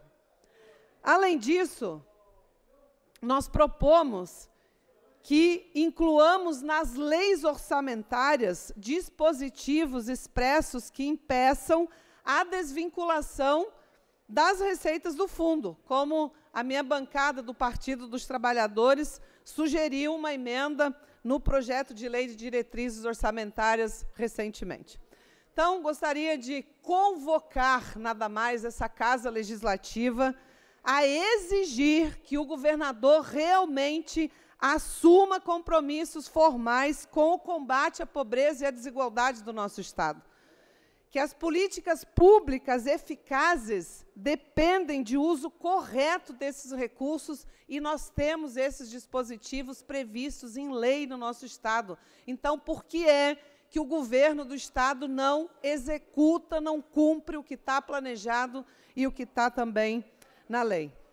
Se os recursos do Fundo Estadual de Combate à Pobreza e às Desigualdades Sociais não estão sendo aplicados de forma eficaz, o governo precisa garantir que o fundo volte a servir integralmente ao seu objetivo: combater a pobreza, reduzir as desigualdades e fomentar ações em todas as áreas definidas por lei, que seja de maneira transparente e responsável. E fica aqui, então, presidente, essa convocação ao conjunto dos parlamentares, das parlamentares dessa Casa Legislativa, para que a gente some os esforços no sentido de garantir e exigir que o governo do Estado realmente cumpra com o seu dever, cumpra com a lei, garantindo a utilização desse fundo para ações concretas, para o combate à pobreza, o combate à miséria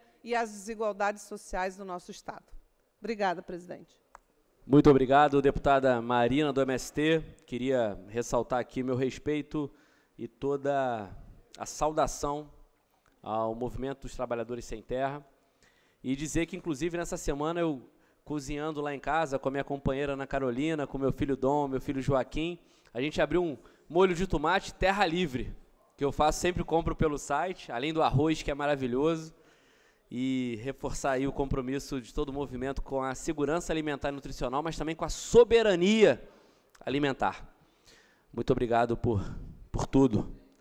Passo a palavra ao professor Josemar, meu companheiro de São Gonçalo para o mundo. Obrigado, presidente. Uma honra estar nessa sessão sendo presidido por Vossa Excelência. Saudar os deputados que aqui estão, a deputada que me antecedeu. E alguns temas me trazem a essa tribuna. O primeiro tema que me traz a essa tribuna é sobre a discussão do metrô. O metrô Rio de Janeiro, eu já tive a oportunidade de falar aqui algumas vezes, de falar na sociedade, deputado, que é a passagem mais cara do Brasil. O metrô Rio de Janeiro, deputada Marina, deputado Rodrigo Amorim, deputado Yuri e demais deputados e deputadas, tem a passagem mais cara do Brasil. Nosso mandato identificou que existia um erro no índice. Identificamos que existia um erro no índice. E protocolizamos no Tribunal de Contas do Estado uma denúncia para averiguar o que nós estávamos falando. O Tribunal de Contas do Estado, deputado presidente, nos deu razão e disse que a passagem, que era de R$ 7,50, deveria ser R$ 5,80. Ignorando isso, Maria Alice, o governo do Estado, do senhor Cláudio Castro, aumentou a passagem para R$ 7,90. Aumentou a passagem para R$ 7,90. De forma a desconsiderar as 40 mil assinaturas que fizemos, desconsiderar o movimento na sociedade e diversas manifestações pela redução da tarifa, ele aumentou para R$ 7,90. Isso, aqui na audiência, foi discutido. Nós fizemos uma audiência pública, aqui nessa casa, no dia 9 de abril, para tratar do assunto. A Secretaria de Transporte não trouxe nenhuma proposta real e efetiva. Pelo contrário, simplesmente a Secretaria ficou silenciada. E agora, de forma a brincar com a cara da população, o governo não se entende. O secretário de Transportes, o senhor Washington Reis, anuncia que vai reduzir a passagem para R$ 4,70 e o governador é desmentido publicamente pelo governador. Agora, a gente fica aqui pensando, deputados e deputadas que aqui estão,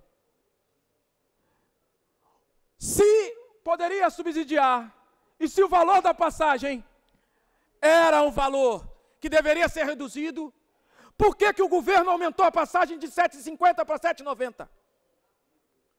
Quais foram os estudos implementados pela Secretaria de Transporte e pelo senhor Washington Reis que fizeram a passagem aumentar?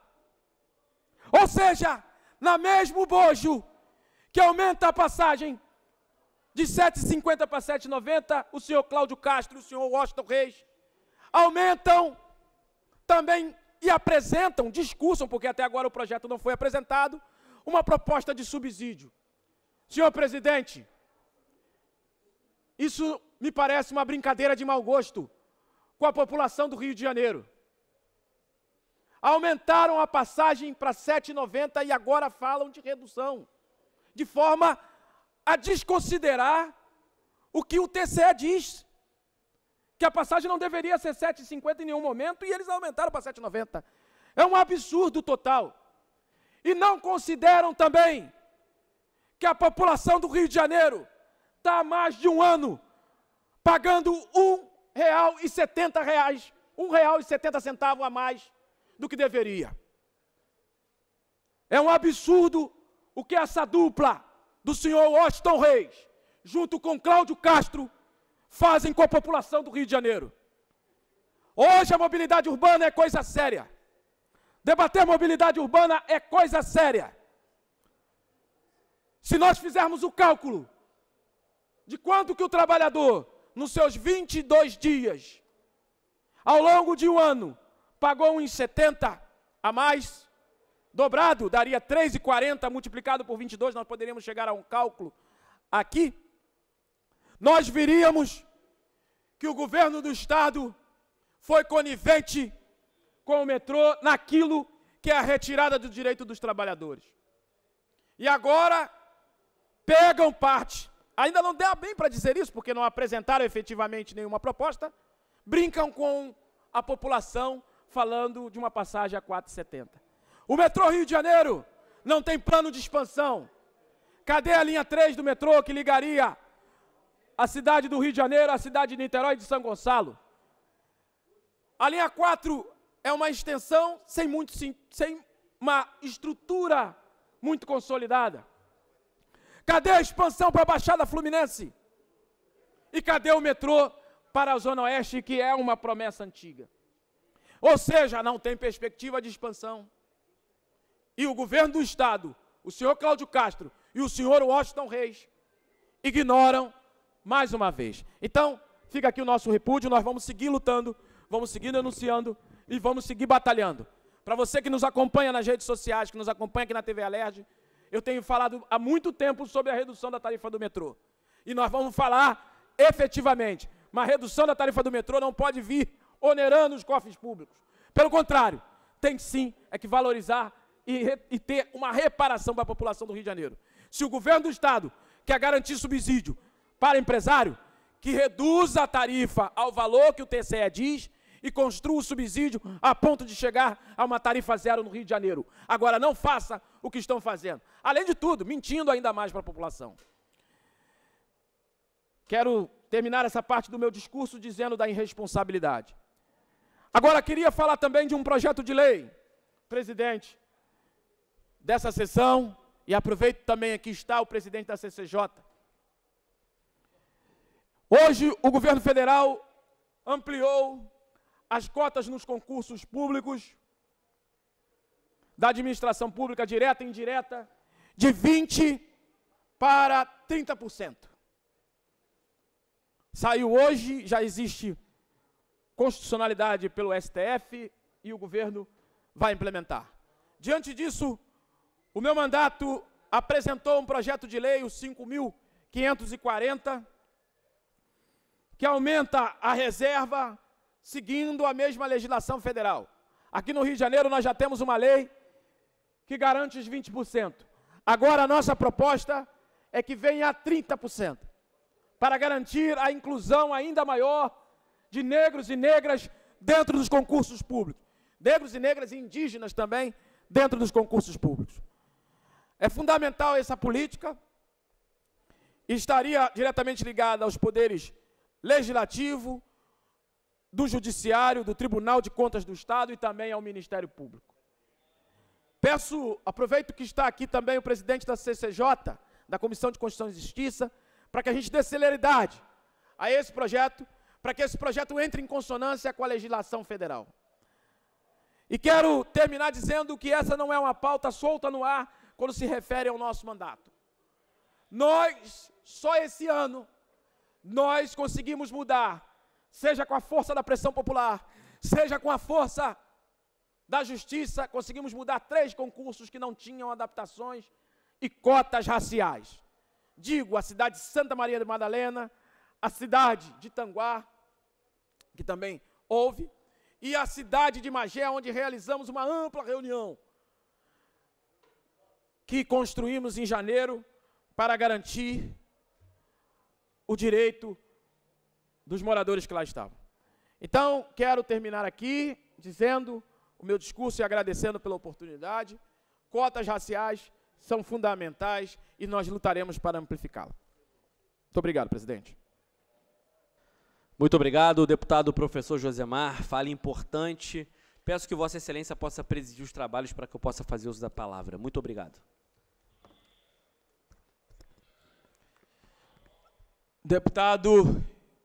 Próximo deputado inscrito é o deputado Yuri Moura. Muito obrigado, presidente, meu companheiro.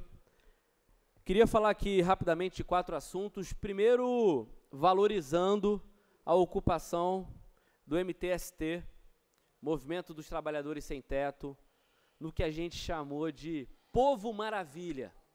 Num projeto do Eduardo Paes de transformar o Porto Maravilha no paraíso da especulação imobiliária, num lugar da gentrificação, termo difícil, mas que basicamente é cidade para quem tem dinheiro, exclui e joga para o subúrbio quem não tem dinheiro, um subúrbio sem infraestrutura, sem serviço. É isso.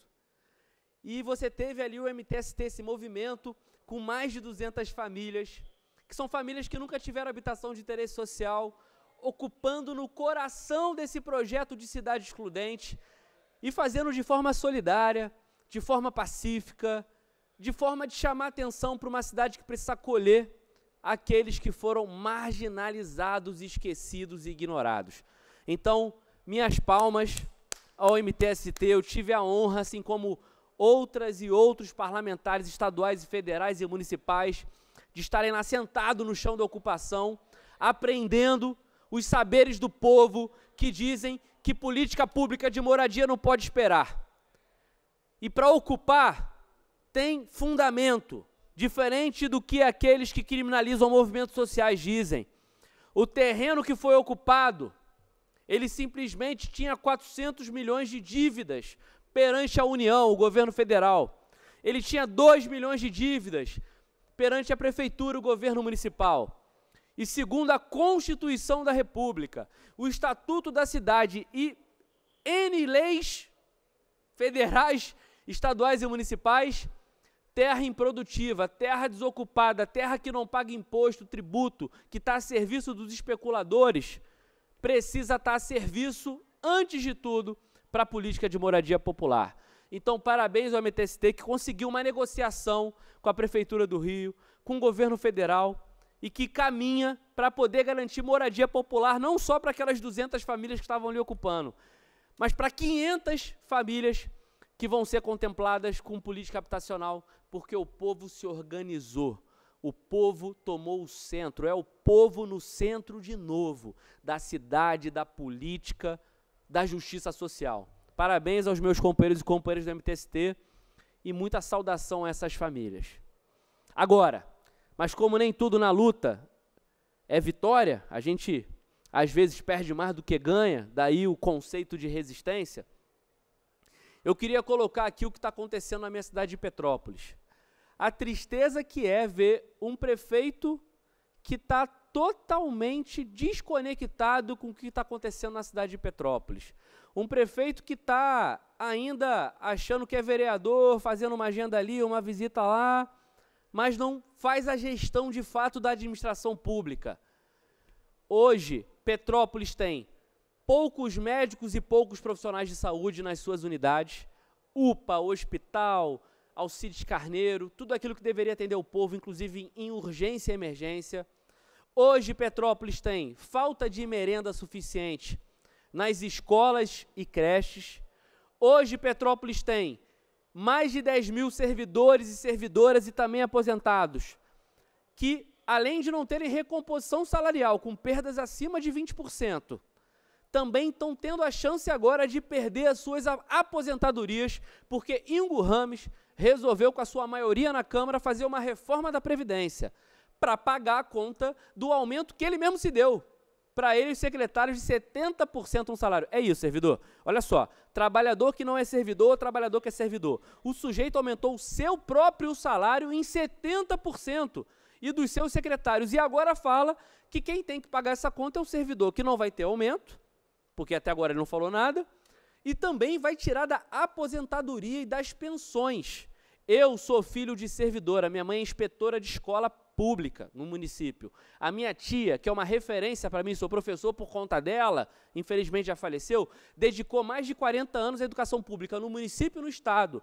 O meu pai tem um histórico na administração pública e o meu tio, irmão do meu pai e da minha tia, trabalhou no próprio INPAS, que é o Instituto de Previdência do município, que cuida dali da aposentadoria de todo mundo. E eu falo para vocês, eles estão tentando tirar dinheiro daí, dessas famílias que fazem a máquina andar, para pagar os acordos políticos de Ingo Rames com Cláudio Castro, doutor Luizinho, essa turma toda que elegeu ele lá contando mentira sobre as nossas posições na cidade de Petrópolis. E para além disso tudo, saúde, servidor, falta de merenda, é uma cidade que está sendo loteada a quem botou dinheiro na campanha do prefeito. Especulação imobiliária, zoneamento. Ah, meu irmão, tu quer construir um condomínio ali? Não tem problema que é área ambiental. A gente muda a lei e você constrói teu condomínio. Ah, meu irmão, tu quer levantar mais 3, 4 andares aqui nesse bairro, o que vai prejudicar a luz, a vizinhança, o transporte, a mobilidade? Não tem problema não. Se você ajudou o Ingo na campanha, você pode construir mais 5, 6 prédios com um andar que nunca teve naquele bairro. Virou qualquer coisa a minha cidade. Só que essa cidade tem deputado, e tem militante, e tem quem ama, e quem mora, quem vive, quem respira Petrópolis. E a gente vai até o final para não deixar que essa turma que ganhou a eleição a todo custo, com todo tipo de acordo, e eu falei, do Bernardo Rossi ao Cláudio Castro, Ingo Rames é o produto disso, nós vamos continuar firme, para não deixar que Petrópolis se perca. Eu sei que tem gente que fica incomodada com esse discurso mais firme que eu faço, mas essa firmeza é necessária porque daqui a pouco não vai ter futuro em Petrópolis. Eu sou de uma geração de meninos e meninas que teve que sair da cidade para arranjar um estudo, um trabalho fora de Petrópolis, porque lá não tem oportunidade. Eu sou de uma geração que viu a cidade perder suas matas. Eu sou de uma geração que viu o transporte público ser sucateado. Eu sou de uma geração que viu a falta de emprego e renda e de uma população cada vez mais empobrecida. Petrópolis não está nem entre os 10 do novo estudo que foi lançado aí, de índice de progresso social. E aí vem falar que Petrópolis é segura. Deputado, Petrópolis está entre as 10 com o maior número de violência contra as mulheres. Estupro, feminicídio, segura para quem? Para vocês que são ricos, para vocês que pegam o dinheiro da política e botam no bolso e não investem no povo. Parem de mentir. Que turismo? Que turismo? Os guias não são escutados. Não tem turismo de base comunitária. Domingo está cheio de flanelinha na cidade. De gente que nem é da cidade está oprimindo o visitante e o turista para tirar uns trocados. E não é trabalhador não, tá? É gente que chega com abordagem de criminoso. Eu defendo o trabalhador, eu sou trabalhador, minha família é de trabalhadores. Mas defender o cara que vem, meu irmão, não sei o quê, não pode parar o carro e me dar um dinheiro, isso é extorsão, cara. Numa cidade que se diz acolhedora e segura, isso não pode acontecer. E não tem lá a companhia de trânsito fiscalizando, não tem a guarda municipal fiscalizando, porque não abre concurso, porque não tem gestão. Então, assim, Ingo Rames é mais do mesmo. E por que é mais do mesmo? Porque ele faz parte desses 2 blocos de política que governam a minha cidade há 20 anos. E aí foi falado aqui, por deputado que eu respeito, inclusive, que não dá para a gente debater só a cidade e não falar de Estado. Olha só, para mim, como municipalista, como quem vem do interior, aonde não chega política pública, o Estado do Rio de Janeiro começa nas cidades. Eu nunca vou debater Estado do Rio de Janeiro sem falar de onde o povo mora. Porque na minha cidade, na minha região serrana, Centro-Sul Fluminense, o povo morre na barreira, o povo morre levado na enxurrada do rio. Então, o povo tem CEP, o povo tem servidão, tem rua. Eu nunca vou debater um Estado do Rio de Janeiro abstrato, porque isso tem ponta, isso tem família, isso tem comunidade lá na frente. Então, quando eu faço aqui um debate de cidade, da capital, de Petrópolis, da região serrana, Centro-Sul Fluminense, vou lá nos lagos, falar da Laguna, vou na Baixada Fluminense, é porque isso é o Estado do Rio de Janeiro numa concepção de quem é municipalista. E não dá para defender o que está acontecendo ali, porque esse projeto de poder de Cláudio Castro, de doutor Luizinho, de não sei quem, está tomando conta dos nossos municípios. E isso está fazendo com que o povo cada vez mais fique na precarização. E aí eu quero entrar no segundo assunto, na verdade o terceiro, que eu já falei de 2. Consegui aprovar nessa Assembleia uma indicação legislativa nas comissões, que vai chegar em plenário. A gente precisa regulamentar o uso das faixas exclusivas, das vias exclusivas no Estado do Rio de Janeiro para todos os taxistas. Não é só para o taxista da capital do Rio de Janeiro. Eu tenho conversado com taxistas do interior, de Petrópolis, da região serrana, de cidades que não são contempladas, que simplesmente, quando vêm ao Rio levar um passageiro no aeroporto, no trabalho, estão sendo multados em 300, 400, 500 reais, porque o seu Eduardo Paes, prefeito caoseiro do Rio de Janeiro, está multando os taxistas e não quer abrir mão dessa indústria da multa, porque os caras estão trabalhando. Eu te falo, tem gente que não faz isso, que não precisa fazer o que eu e mais milhares de gente do interior teve que fazer a vida toda. Sair da cidade para ir para o Rio e voltar no mesmo dia para poder ter minimamente um trabalho digno, né? Mas eu te digo, se um taxista faz isso, ele é multado 300, 400, 500 reais, ele não tem lucro no dia, ele tem prejuízo.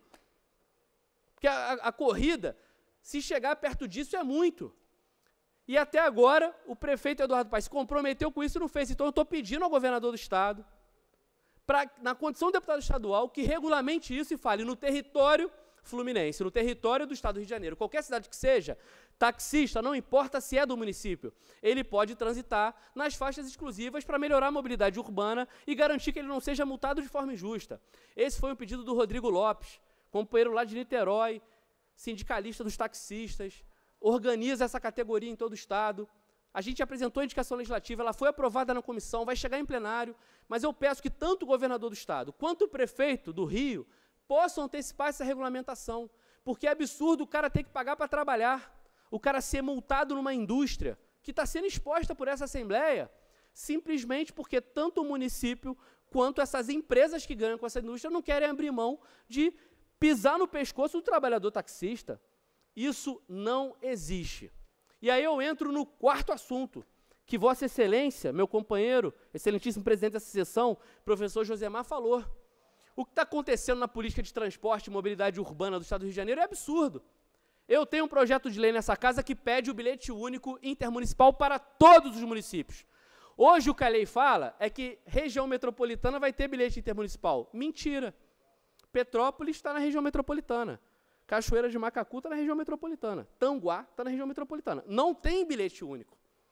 A gente, trabalhador, estudante, não paga menos passagem com bilhete único, porque nós não fomos incluídos, mesmo sendo, em tese, da região metropolitana. Então tem que ter para todo mundo. Para todo mundo. Vossa Excelência tem assessores como eu, de todo o Estado. E eu vejo na realidade de quem trabalha comigo, e que estuda, e que trabalhou em outras áreas, tem que pegar 3, 4, 5 ônibus para chegar na capital do Rio de Janeiro, gasta um absurdo, porque não tem bilhete único. Então, não existe hoje uma política de Estado de transporte e mobilidade urbana que integre todos os 92 municípios. E aí, essa turma não entende de ônibus, essa turma não entende de táxi, essa turma não entende de carro, essa turma não entende de metrô, de barca, de trem, essa turma entende de patins. Porque o que acontece hoje na política de transporte e mobilidade urbana é patinação. Os caras estão patinando. Eles entendem de patins. Com todo o respeito a quem tem o esporte patins, que é muito maneiro, muito legal. Mas, assim, parece que a Secretaria hoje está envolvida em patins. Porque chega o secretário, vai na Globo e fala uma coisa, vem o governador, liga para o repórter e desautoriza, aí chega aqui na Assembleia, não teve debate de nada. Josemar, deputado estadual, meu companheiro, está denunciando isso há um tempão, já provou no Tribunal de Contas do Estado que está errado o valor da tarifa, e simplesmente os caras ficam patinando. Não entende de nenhum modal, só entende de patinar na política pública. E o povo fica sem bilhete único para todos os municípios, sem certeza do que vão ser as barcas, porque não foi licitado até agora, sem certeza do que vai ser a própria Supervia, porque também está no mesmo limbo burocrático, e com promessas falsas feitas, jogadas ao léu por interesse político, nas redes sociais e na imprensa, sobre uma possível baixa do valor da tarifa do trem e do metrô. Absurdo. Permite uma parte, presidente? Desrespeito com o povo, claro. E você falou a palavra correta. Uma possível baixa. Ainda não tem o projeto, não tem o modelo. E fica aqui a nossa pergunta. Quando nós dizíamos que a passagem do metrô deveria ser R$ 5,80 e não R$ 7,50, o governo simplesmente não se manifestou, disse que andou para lá e para cá. Foi lá, desconsiderou e aumentou a passagem. Agora, existem boatos, nós não vamos fazer política em base do boato, mas os dois foram para as redes, para a mídia televisiva e falaram de um aumento, de uma redução de tarifa, sem dizer como, que me parece que vai ser alguma forma de subsídio. aonde você pega os recursos públicos e joga ainda mais no bolso do empresário. Ou seja, é um desrespeito total com a população do Rio de Janeiro. E outra coisa que Vossa Excelência colocou também, que eu queria aqui abordar, é o fato do bilhete único não contemplar todas as regiões do Estado. Isso é uma vergonha. Além disso, recentemente, há menos de 3 meses, o governo aumentou a passagem e a tarifa do transporte intermunicipal de ônibus. Transporte intermunicipal. Ou seja, a política de transporte público do Estado do Rio de Janeiro, do senhor Cláudio Castro e do senhor Washington Reis, ela é contra o trabalhador. É contra o trabalhador. E isso tem que ficar nítido para a gente. E nós vamos estar aqui cobrando, denunciando. Nosso mandato tem atuado nessa pauta, o mandato também de Vossa Excelência. E nós não vamos nos curvar diante de tamanha aberração, de tamanho de respeito do senhor Washington Reis e do senhor Cláudio Castro com a população do Rio de Janeiro. E, presidente, se o senhor me permite, para encerrar, eu não vou fazer aqui acusação contra nenhuma figura política dos que citamos aqui, quem ocupa cargo público, porque eu não vou fazer ilação sem ter provas. Mas eu vou falar de mim e posso falar de Vossa Excelência, porque o senhor foi vereador em São Gonçalo, eu fui vereador em Petrópolis, o vereador que mais lutou ao lado dos rodoviários. Desde 2017 tive todas as greves e paralisações em Petrópolis e estou na luta desses trabalhadores até hoje, que foram enganados por todos os prefeitos que passaram naquela cidade. Mas a gente vai ter oportunidade de reverter isso um dia, eu prometo para vocês. Eu tenho certeza que o senhor nunca pegou para sua campanha dinheiro de empresário de ônibus.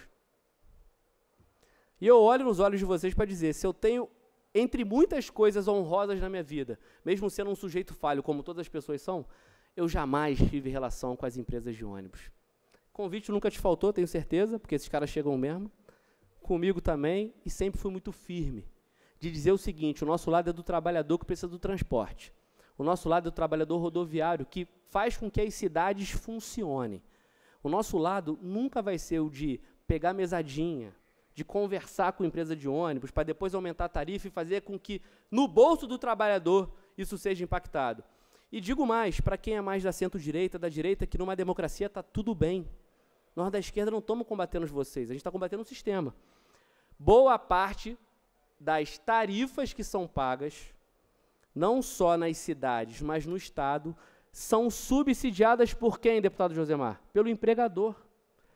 Porque a maioria dos sindicatos de trabalhadores conseguem acordos de em torno, isso é uma média do Estado que eu já estudei, de 5% a 6% pago pelo trabalhador naquele vale transporte que ele tem. O restante, quando é trabalhador seletista, é pago pelo empregador. Então, olha o que é ser dono de empresa de ônibus ou de qualquer concessionária de transporte. Você ganha subsídio público, você ganha de 95% a 94%, 93%, na verdade até 94%, que eu acho que o teto é 6%, do empregador e ainda toma 5%, 6% do trabalhador no salário dele. Então, assim, meu irmão, você aí que está vendo esses coach malucos, esses mentirosos, que está defendendo o bet, essas coisas mentiras aí de tira dinheiro do pobre para dar dinheiro para bilionário, lavar dinheiro para crime, né? Te fala assim, se você quer ficar rico, abre uma empresa de transporte. Pode ser de ônibus, pode ser de trem, porque, meu irmão, que sacanagem é essa? Sacanagem. Inclusive, já tem gente presa. Deputados, embargadores, Conselho de Tribunal de Contas no Estado do Rio de Janeiro, eu não tenho problema nenhum de falar isso, porque eu não tenho nada a ver com isso. E isso precisa ser dito. Esse sistema tem que acabar. Um sistema que todo mundo paga para garantir o tal equilíbrio econômico-financeiro dos lucros das empresas de transporte que entregam um serviço porco. Porco, fora da hora, caro e sem dignidade ao povo trabalhador que todo dia acorda 4, 5 horas da manhã para passar essa vergonha nos trens, nas barcas, nos ônibus e nos metrôs do Estado do Rio de Janeiro. Nós somos minoria. É difícil. É difícil. Mas a gente vai até o final para tentar quebrar esse sistema, porque não é possível que um dia o povo não vai acordar e junto da gente se rebelar contra essa covardia. Enfim, não votem em políticos que estão junto do sistema. Obrigado, deputado Yuri, parabenizar o seu discurso. É importante destacar que a mobilidade urbana é fundamental aqui no Rio de Janeiro e, infelizmente, é desrespeitada, né? A relação do governo do Estado, ou melhor, a ausência de fiscalização, né, porque a relação é uma relação esdrúxula da Secretaria Estadual de Transporte com os empresários. Nós vemos aí que não tem respeito. A maioria dos ônibus e dos transportes dos ônibus intermunicipais não respeita o horário do sereno, não respeita a gratuidade, não respeita a planilha relacionada aos horários que devem servir, e nós vemos apenas o desrespeito com a mobilidade urbana e com o direito de ir e vir da população. Então, parabenizo o seu discurso e, não havendo mais nada a tratar, dou como encerrada a presente sessão. Não havendo oradores inscritos e nem mais nada a tratar sobre a mesa, dou como encerrada a presente sessão.